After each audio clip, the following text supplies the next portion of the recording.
Frau Holle, ein Märchen der Gebrüder Grimm. Eine Witwe hatte 2 Töchter, davon war die eine schön und fleißig, die andere hässlich und faul. Sie hatte aber die hässliche und faule viel lieber, und die andere musste alle Arbeit tun und war wie das Aschenputtel im Haus. Einmal war das Mädchen Wasser holen gegangen, und als sie sich vorbeugte, um den Eimer aus dem Brunnen zu holen, beugte sie sich zu weit und fiel hinein. Als sie aufwachte und wieder zu sich kam, war sie auf einer schönen Wiese, wo die Sonne schien und die von Tausenden von Blumen bedeckt war.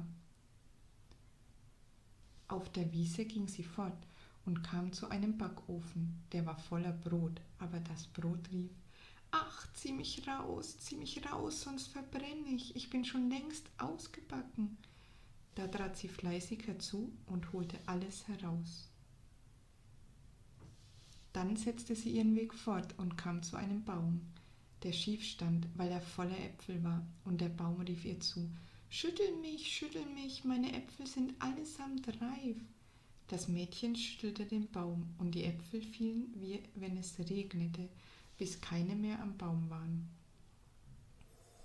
Dann ging sie weiter und kam schließlich zu einem Häuschen, von dem aus eine alte Frau sie ansah und sehr große Zähne hatte.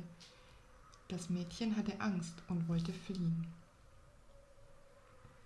Die alte Frau aber rief ihr nach: »Fürchte dich nicht, liebes Kind, bleibe bei mir. Wenn du alle Arbeit im Haus ordentlich tun willst, so soll es dir gut gehen. Nur musst du recht darauf Acht geben, dass du mein Bett gut machst und es fleißig aufschüttelst, dass die Federn fliegen. Dann schneit es in der Welt. Ich bin die Frau Holle.« Da die alte Frau sehr überzeugend sprach, stimmte das Mädchen zu und blieb, um ihr zu dienen. Es besorgte auch alles nach ihrer Zufriedenheit und schüttelte ihr das Bett immer gewaltig auf.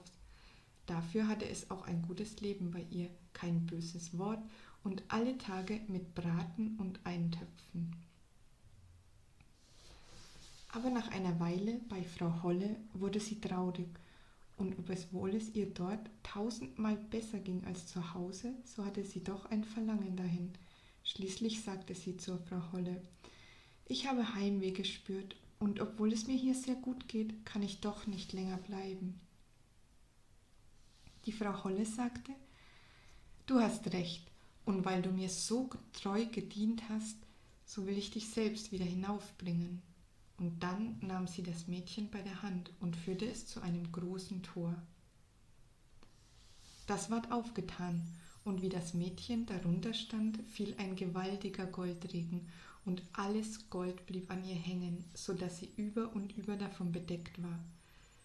»Das sollst du haben, weil du so fleißig gewesen bist«, sprach die Frau Holle.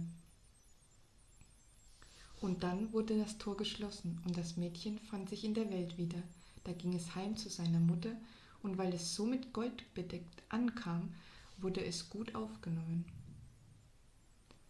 Als die Mutter hörte, wie sie zu diesem Reichtum gekommen war, wollte sie, dass die andere Tochter, die hässliche und faule, dasselbe Vermögen erhielt.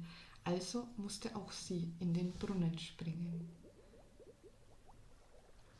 Sie wachte wie die andere auf derselben schönen Wiese auf und ging denselben Weg entlang.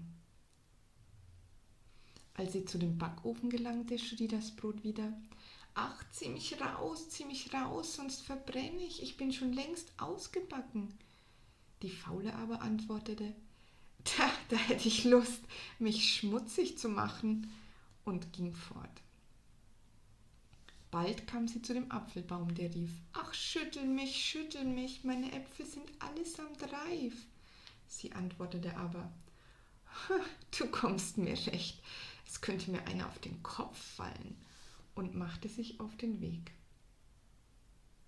Als sie bei Frau Holle ankam, hatte sie keine Angst, denn sie hatte schon von ihren großen Zähnen gehört und ging sofort zu ihr.